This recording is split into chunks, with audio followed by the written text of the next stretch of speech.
श्री सद्गुरु महाराज की जय। श्री सद्गुरु महाराज की जय। श्री सद्गुरु महाराज की जय।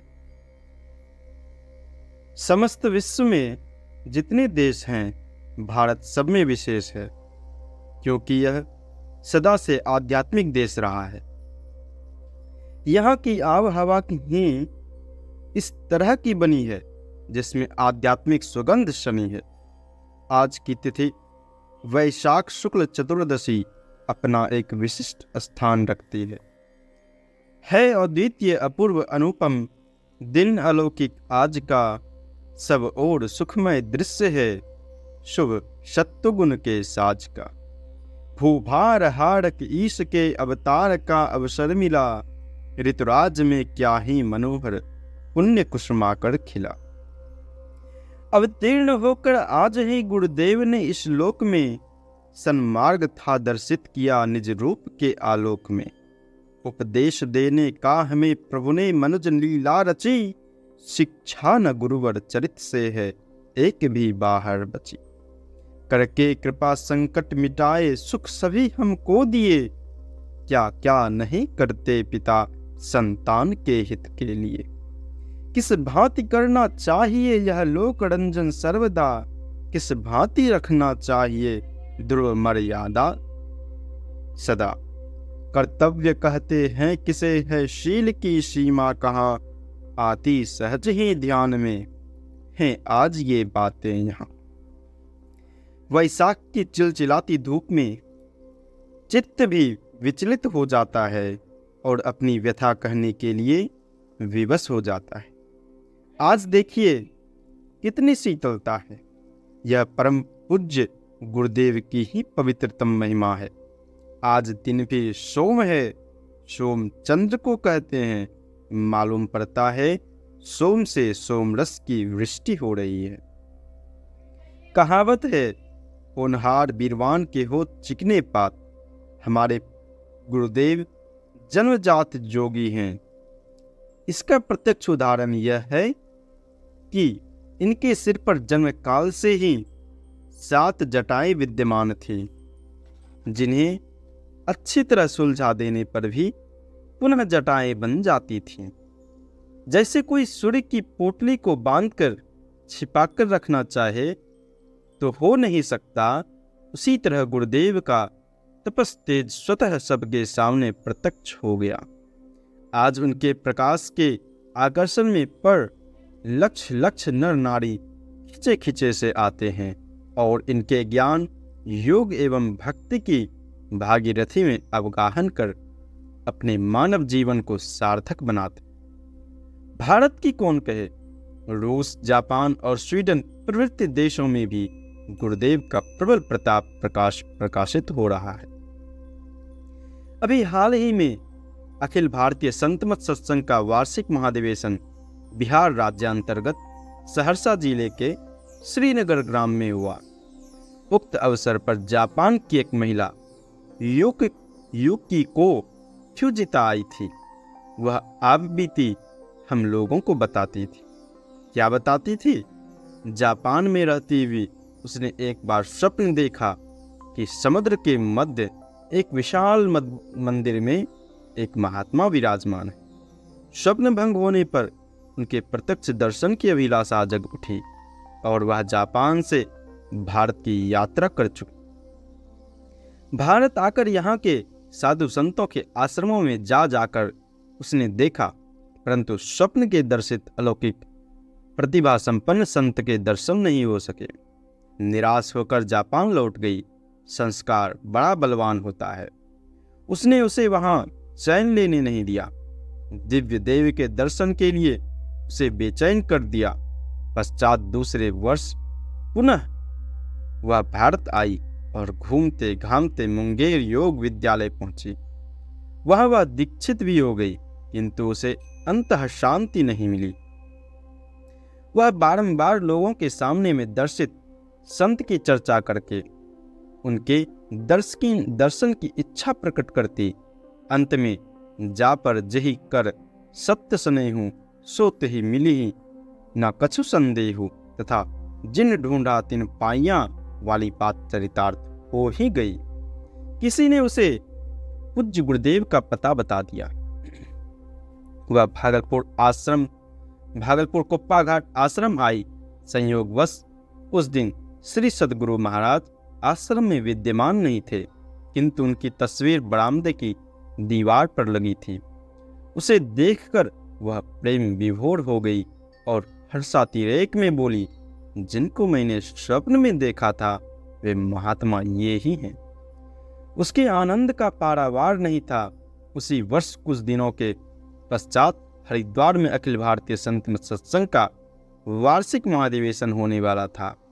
वह वहां भी पहुंची और वहां ही उनको परमाराध्य गुरुदेव के प्रथम दर्शन हुए। उस समय वह दर्शन करके अघाती नहीं थी। कुछ क्षण निर्निमेष देखती रही। उसकी बात से मालूम पड़ता था कि जैसे वह गुरुदेव से पूर्व परिचित हो। हरिद्वार से भागलपुर आने पर परम पूज्य गुरुदेव जी महाराज से उसने दीक्षा ली और साधना की। अपनी अनुभूति को वह तस्वीर बनाकर कागज पर दिखाते थे। यह है संत मत का प्रचार, गुरुदेव का चमत्कार। हमारे परम पूज्य गुरुदेव जी महाराज ने बिंदु और नाद की सुगंभीर और सुनिर्मल निष्ठा के साथ अविराम और अविश्रांत साधना कर उस सत्य का साक्षात्कार कर लिया है, जिसके आलोक में वे किसी एक स्थल पर बैठे हुए समस्त विश्व को देखते रहते हैं। गत भाद्रपद की बात है। मुझे कार्यवश कटिहार जाना था। जब कभी भी मैं किसी कार्य से बाहर जाता हूँ तो उस ओर से लौटने की तिथि और समय गुरुदेव मुझसे अवश्य पूछा करते हैं। इस बार भी उन्होंने मुझसे कटिहार से लौटने के दिन और समय पूछने की कृपा की। मैंने हाथ जोड़कर कहा, अगले बुधवार को वहां से दोपहर की गाड़ी से यात्रा कर उसी रात्रि में यहाँ श्री चरणों में उपस्थित हो जाऊंगा। तत्पश्चात उनको प्रणाम कर तथा उनसे आशीर्वाद पाकर मैं कटिहार के लिए प्रस्थित हुआ। वहां पहुंचकर तथा वहां का कार्य संपन्न हो जाने पर मैं बुधवार को प्रातःकालिक रेलगाड़ी से ही भागलपुर के लौट पड़ा, यानी बिहपुर होते हुए महादेवपुर घाट पहुंचा। वहां से स्टीमर द्वारा बरारी घाट के लिए चला। मेरे साथ में झड़ी लाल जी थे। स्टीमर अभी किनारे से थोड़ी दूर था। मेरी दृष्टि धारा के उस पार किनारे पर खड़ी एक कार पर पड़ी तो मैंने झड़ी लाल जी से कहा, ऐसा लगता है जैसे अपनी ही गाड़ी हो। झड़ी लाल जी ने कहा, जी नहीं, गाड़ी किसी दूसरे की होगी, क्योंकि हम लोगों के यहाँ पहुँचने की बात तो रात को थी और इस समय के लिए किन्हीं को ज्ञात भी नहीं करवाया गया। फिर भी अज्ञात अवस्था में अपनी कार सरकार गुरु महाराज भेजें संभव नहीं। मैं चुप रहा। सनह सनह चलते चलते जब स्टीमर बरारी घाट पहुंचा तो मैंने देखा कि शांति संदेश के संपादक और बरारी घाट के स्टेशन मास्टर साहब वहां खड़े हैं और जटी पर से टकटकी लगाकर मेरी ही ओर देख रहे हैं। दोनों सज्जनों को देखकर मुझे बड़ी प्रसन्नता हुई और उसी मुद्रा में मुस्कुराते हुए मैंने पूछा, आप लोग यहाँ कैसे आए? संपादक जी ने उत्तर दिया, गुरुदेव की आज्ञा हुई कि अभी इस स्टीमर से संसेवी जी आ रहे हैं, गाड़ी बरारी ले जाइए। उन्हीं की आज्ञा से आप लोगों को लेने आया हूँ। मैं गुरु महाराज की अंतर्यामिता और दयालुता को सोच अवाक रह गया। उफ, मुझ तुच्छ पर भी उन महान आत्मा की कितनी महती करुणा है। इनकी महिमा अनंत है। इतना ही नहीं, यह तो बाह्य जगत की बात हुई। हम लोगों के मन गमन में विविध विचार के जो विभिन्न विमान उड़ते हैं, गुरुदेव उन्हें भी प्रत्यक्ष देखते हैं। एक दिन उन्होंने मुझसे कहने की कृपा की थी, लोगों के मन में ऐसे कुत्सित विचार उठते हैं कि यदि उनको यह कह दिया जाए तो वे पुनः मुंह दिखाने को नहीं आएंगे। नाद में मन को लय करना दूर सुनने में कारण है, अर्थात शब्दों में नाद में मन को लय करने से दूर का सुनना होता है और बिंदु में मन को लय करके दूर दर्शन प्राप्त किया जाता है। श्री रामचरितमानस में लिखा है, एक पिता के विपुल कुमारा, हो ही पृथक गुणशील आचारा। उसी भांति एक ही गुरु के अनेक शिष्य होते हैं, किंतु सबकी योग्यता एक सी नहीं होती। जैसे पावर हाउस के विद्युत की एक ही धार प्रवाहित होती है, किंतु जिस बल्ब में जितने ग्राहक शक्ति होती है, 24, 25, 50, 100, 500, 1000 आदि, वह उतनी मात्रा में अपने अंदर शक्ति संचित कर स्वयं चमत्कृत होता है और जगत को भी चमत्कृत करता है। उसी भांति परम संत बाबा देवी साहब के कितने सहस्र शिष्य होंगे, परंतु हमारे पूज्य गुरुदेव अपने गुरुदेव की अनंत कृपा को अपने में एकत्रित करके आज विश्व को चमत्कृत कर रहे हैं।